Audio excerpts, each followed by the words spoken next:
Salam sejahtera Malaysia. Zahid sudahlah Presiden UMNO, bekas timbalan Perdana Menteri.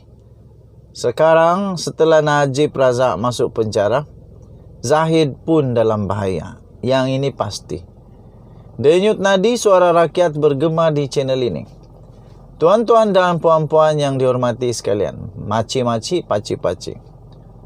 Apa yang saya ingin sampaikan ini bukan saya dapat daripada jiran rumah, bukan juga daripada maci-maci yang penyokong Tegar, yang salah kah tak salah kah tetap setuju. Bukan juga saya dapat maklumat ini daripada paci-paci yang benci kepada Zahid, bukan. Atau yang memang penyokong Tegar, Perikatan Nasional kah, PKR kah, Pakatan Harapan kah, MN kah, bukan. Tetapi ini maklumat daripada mahkamah. Maklumat daripada mahkamah yang memang teruk. Kerana ada 40 tuduhan jenayah yang dilakukan oleh Zahid Hamidi. Ingat, Najib Razak tak sampai 40. Tetapi Presiden UMNO ini ada 40 pertuduhan jenayah di mahkamah. Ditulis di agendadaily.com. Rasuah, Zahid penjawat awam.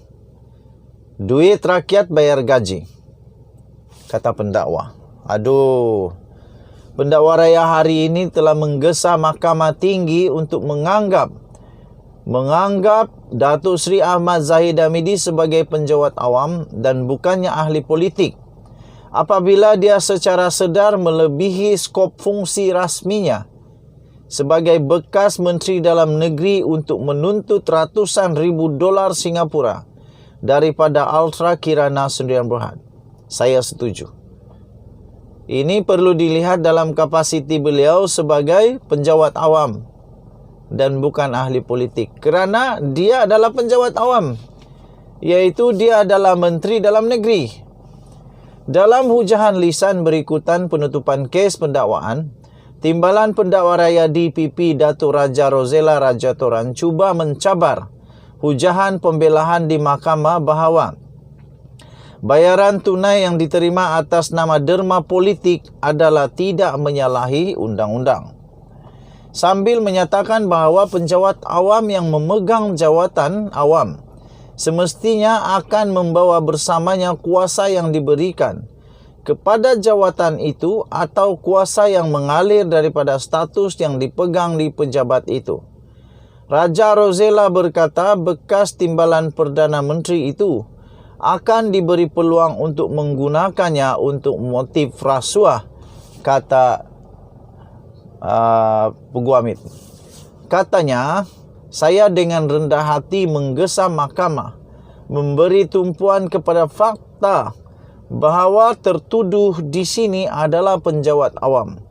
Dia seorang penjawat awam. Lihat dia sebagai pegawai badan awam. Jangan pandang dia sebagai ahli politik. Dia mungkin seorang ahli politik, tetapi pada masa material dia memegang jawatan menteri.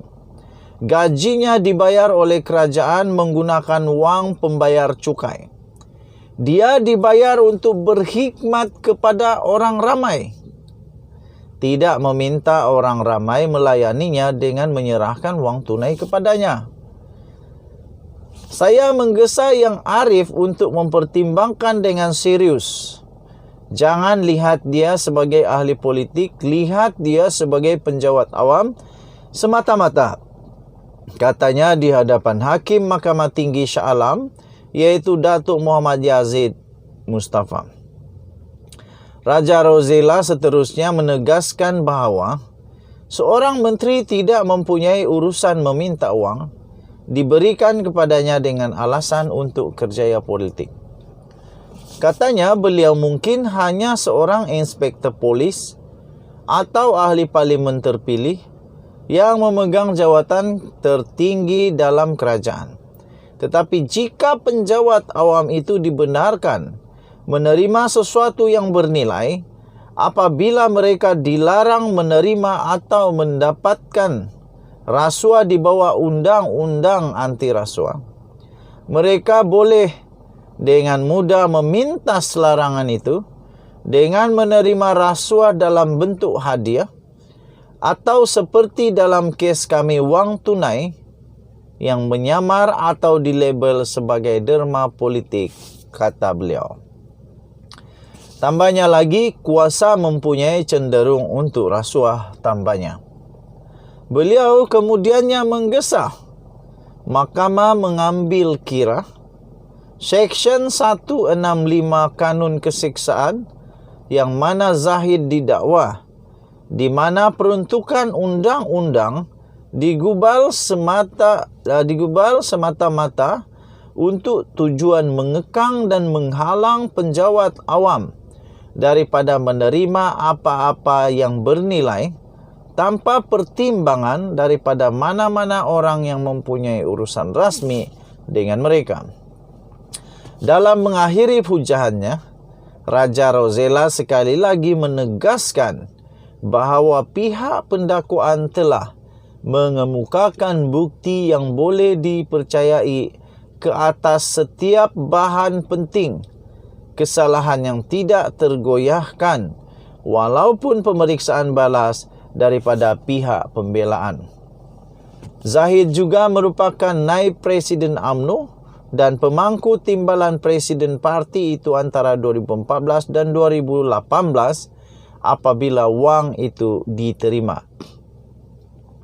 Menurut fakta kes, UKSB memeterai beberapa perjanjian dengan kerajaan Malaysia dan Kementerian Dalam Negeri bagi perkhidmatan kemudahan sistem visa luar negara VLN dengan mengendalikan beberapa pusat setempat OSC di China mula 2012 yang lalu. Zahid, 69 tahun sekarang, berdepan dengan 33 pertuduhan menerima suapan berjumlah 13.56 Singapura dolar juta daripada UKSB untuk dirinya selaku Menteri Dalam Negeri bagi melanjutkan kontrak syarikat itu sebagai pengendali perkhidmatan OSC di China dan sistem VLN serta mengekalkan kontrak perjanjian untuk membekalkan sistem bersepadu VLN kepada syarikat yang sama oleh KDN. Bagi 7 lagi pertuduhan, dia didakwa mendapatkan untuk dirinya wang tunai $1,150,000 Singapura dolar, 3 juta ringgit Malaysia, Euro 15,000, AS 15,000 tanpa balasan daripada UKSB yang mempunyai kaitan dengan kerja rasminya. Presiden UMNO itu didakwa melakukan semua perbuatan berkenaan di Seri Satria di Presin 16 Putrajaya dan di Country Heights Kajang antara Oktober 2014 dan Mac 2018. Denyut nadi suara rakyat terus bergema di channel ini. Jangan lupa tekan butang subscribe, like dan share. Kita jumpa lagi. Bye-bye.